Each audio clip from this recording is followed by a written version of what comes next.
Sir. ये आपके साथ ही मुसलमान हुआ था मूसा? मेरे साथ। मूसा मेरी जान कैसे हो? अब्बा से मुलाकात होती है? नहीं, बिल्कुल वो भी आपको छोटी चली गई? बिल्कुल। आपको इतना छोटा इतना जवान करके वो कैसे जा सकती है? अस्सलामुअलैकुम दोस्तों, उम्मीद है आप सब खैरियत से होंगे। दोस्तों आज से कुछ दिन पहले हमने 2 वीडियो अपलोड करी थी। आप अभी जिस भाई को स्क्रीन पर देख रहे हैं इस भाई की, इसमें हमने दिखाया था कि इस भाई ने किस तरह से इस्लाम को कबूल किया था और इस्लाम कबूल करने के बाद इन्होंने कितनी ज़्यादा सख्तियों का सामना किया था, कितनी कुर्बानियाँ दी थी। अपनी पत्नी को भी छोड़ना पड़ा था, अपने माँ बाप को भी छोड़ना पड़ा, अपना घर बार भी छोड़ना पड़ा और यहाँ तक कि अपनी जॉब को भी छोड़ना पड़ा था। लेकिन इस भाई ने जो नहीं छोड़ा था वो अपना ईमान नहीं छोड़ा था, इस्लाम पर यकीन नहीं छोड़ा था, एक अल्लाह के होने का यकीन नहीं छोड़ा था, रसूलुल्लाह सल्लल्लाहु अलैहि वसल्लम की रिसालत पर यकीन नहीं छोड़ा था। लेकिन दोस्तों हमने इनके जितने भी वीडियोस दिखाई थी उसमें यह तो बताया गया था कि इनका एक बेटा है और उसने भी इस्लाम कबूल किया है, लेकिन किसी ने भी इनके उस बेटे को नहीं देखा था। लेकिन इस वीडियो में हम आपको इनका पूरा इंटरव्यू दिखाएंगे जिसमें ये अपने बारे में सब कुछ बताते हैं और अपने बेटे से भी मिलवाते हैं और इसके बाद हम इनकी माँ का भी इंटरव्यू आपको इसी वीडियो में दिखाने वाले हैं। दोस्तों आपको बता दें कि इनका ये इंटरव्यू आपको हमारे चैनल के अलावा कहीं और देखने को नहीं मिलेगा, इसलिए आप इस वीडियो को लाजमी एक बार पूरा देखें और जितना हो सके उतना इस भाई के इस इंटरव्यू को शेयर करें और इस वीडियो को लाइक करें और इसी तरह की ईमान अफरोज वीडियो देखने के लिए हमारे चैनल को भी सब्सक्राइब कर दीजिए। अशहदु अल्ला इलाहा इल्लल्लाह अशहदु अन्ना मुहम्मद रसूलुल्लाह। बहुत बहुत मुबारक है अहमद भाई। शुक्रिया सर। बड़ी तकलीफ़ें झेली हैं आपने, थोड़ा सा मुझे बताएं मुख्तसर अल्फाज में कैसे कलमा शहादत को नसीब? सर एक्चुअली मैं एक मुस्लिम स्कूल से पढ़ा और उधर मेरा एक सब्जेक्ट था इस्लामियात, और इस्लामियात में मेरा काफ़ी इंटरेस्ट था।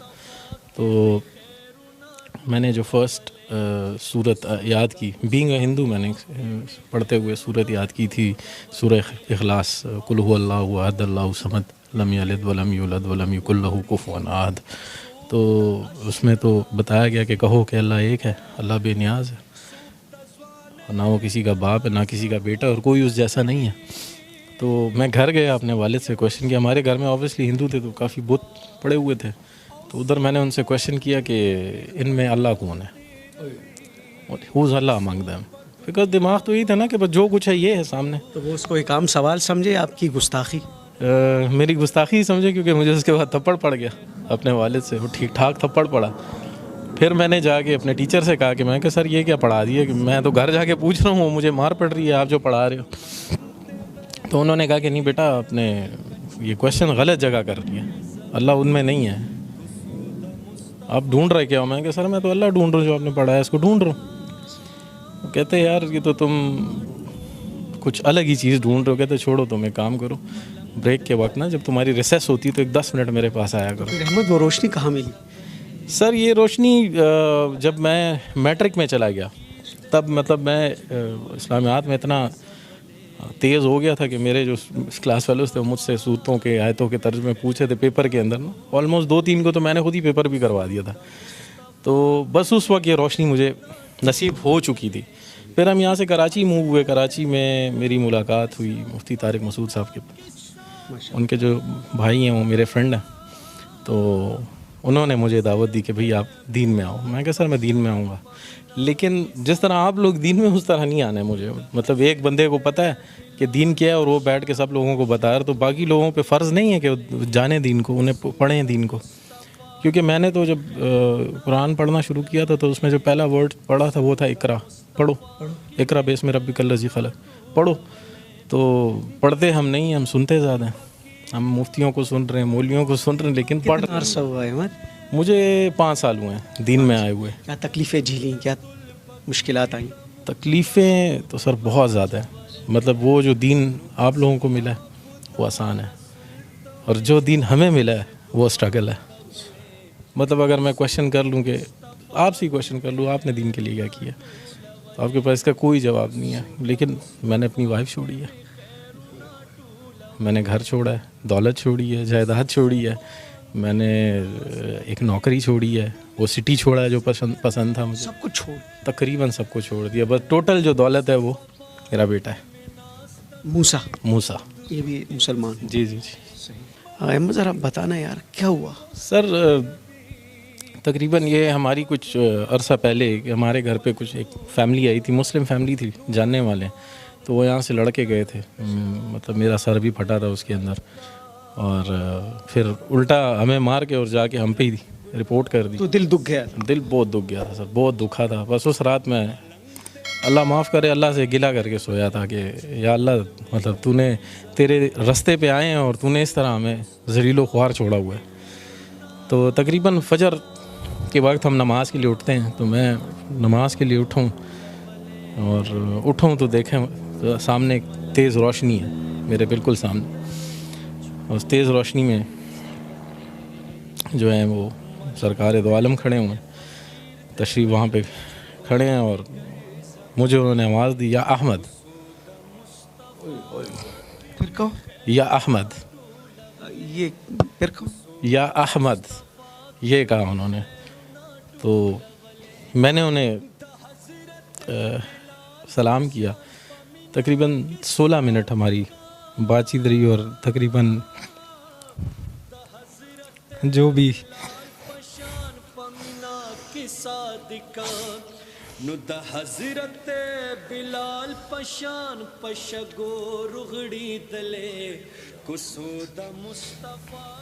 अपने आप को संभालो। अच्छा, बड़ी जज्बाती कैफियत बन गई।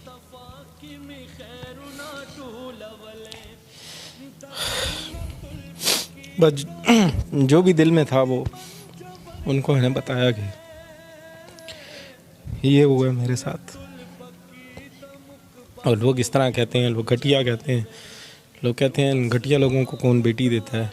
ये हमारे लिए ये घटिया लोग रह गए। सारी बातें हुई तकरीबन 16 मिनट। आखिरी जो बात थी, उन्होंने कहा था कि तुमसे अब अगली मुलाकात मदीने में होगी, और तुमने दुनिया की मेहमान नवाजी देखी है, तो मेरी मेहमान नवाजी देखो, आओ मदीना आओ। तो मैं सोचता था कैसे जाऊंगा। ठीक है, पासपोर्ट था मेरा बना हुआ था, लेकिन उस पर नाम पुराना था अमित कुमार, उस पर मॉडिफिकेशन करानी थी।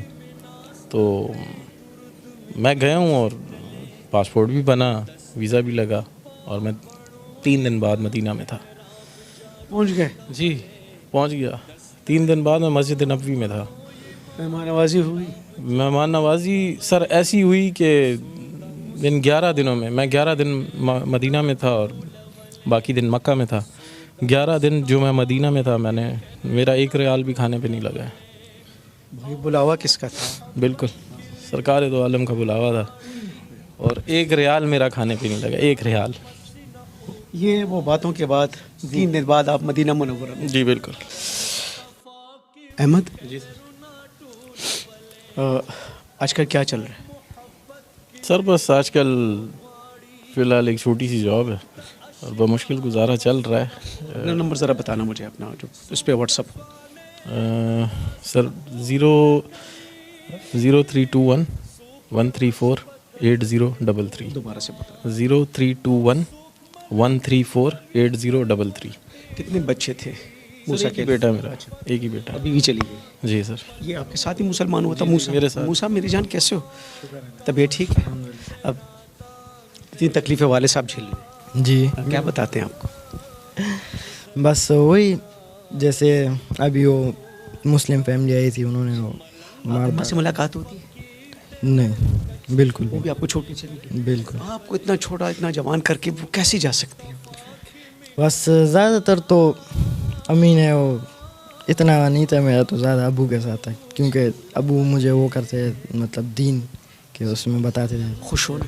बिल्कुल, बहुत ज़्यादा खुश। पता चला तो तुम्हारी वाइफ को वो क्या अल्फाज थे? वो नहीं सर, वो तो बस कहती कि मुझे तलाक दो, मैंने नहीं रहना तुम्हारे साथ। मैं तो मुसलमान के घर में पैदा हुआ, हाँ बस, और कुछ नहीं। लेकिन अगर ये सवाल कोई अहमद से करे तो उसकी तो दुनिया बदल गई। बदलना क्या, दुनिया ही उजड़ गई, सब कुछ चला गया। ये तो सफ़ में होगा भाई, इस तरह पुराने सफ़ में उन मुसलमानों ने बड़ी ज़्यादा कुर्बानी दी है दीन इस्लाम के लिए। ये उस सफ़ का मुसलमान है भाई। इनकी वालिदा अब तशरीफ़ लेकर आएंगी, उनसे भी उर्दू में 2-3 बातें करूँगा। लेकिन एक बात मेरे जहन में आ रही, शाह सवार आप कह रहे थे कि उस ख्वाब या उन बातों के बाद आपकी उस कमरे में खुशबू थी। सर अभी तक है, रहती है, हर वक्त रहती है। माँ जी कैसी हैं? मैं ठीक हूँ मेरा बेटा, अल्लाह आप लोगों को ज़िंदगी दे, पूरे पाकिस्तान के अंदर खुशहाली रहे।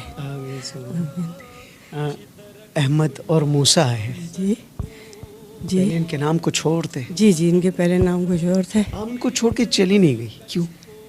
बस कुछ ऐसे बातें हो जाती इंसान को समझ नहीं आती है कि, तो बस उसी वजह से बंदा निकल जाता है। अब तो शुक्र है कि इसके साथ हूँ मैं। कबूलियत इस्लाम के बाद दोनों में कुछ तब्दीली आपने देखी? बिल्कुल बिल्कुल, दुआ, नमाज, कुरान हर चीज़ पढ़ते हैं और अपने वक्त के ऊपर जाते हैं। और नहीं तो मैं ख़ुद भी चिल्लाऊँगी इस चीज़ पे कि जाओ नमाज़ पढ़ो, आप लोगों ने इस्लाम कबूल किया और मैं इस चीज़ पे बहुत खुश हूँ, मैं खफा नहीं हूँ। ठीक है मैं हिंदू हूँ लेकिन मैं इस चीज़ पे बहुत खुश हूँ। आपके बेटे मुसलमान? बिल्कुल। अल्लाह आपकी ज़िंदगी बरकतों से भर दे। अल्लाह आपको करो ज़िंदगी जो हमारी गरीबी है, हमारा ये जो मसले मसाइल थोड़े हट जाए, कुछ अच्छा हो जाए, हम लोग भी यही चाहते हैं। इंशाअल्लाह खैर। हाँ। घर ये किराए का घर है? जी ये बिल्कुल किराए का घर। अहमद अभी कुछ करते हैं, आपका ये नंबर जो चल रहा है ना, व्हाट्सएप का नंबर, ये सारी दुनिया में चल रहा है। शादीशुदा जिंदगी खराब ना होने दें, अपनाइए अफ्रीका की जड़ी बूटियों से बनी ये बहुत ही कामयाब आयुर्वेदिक दवा। क्योंकि पुरुषों में मर्दाना कमजोरी कभी भी आ सकती है और हमारी हंसी खुशी जिंदगी भी गमों में तब्दील हो जाती है और अक्सर यही वजह दूरियों का बाइस बनती है। तो दोस्तों, अगर आप भी इस तरह की परेशानियों से जूझ रहे हैं तो हमसे व्हाट्सएप पर राब्ता करें। सिर्फ 1 ही महीना इस दवा को खानी होती है, इसके बाद बीमारी जड़ से खत्म हो जाती है।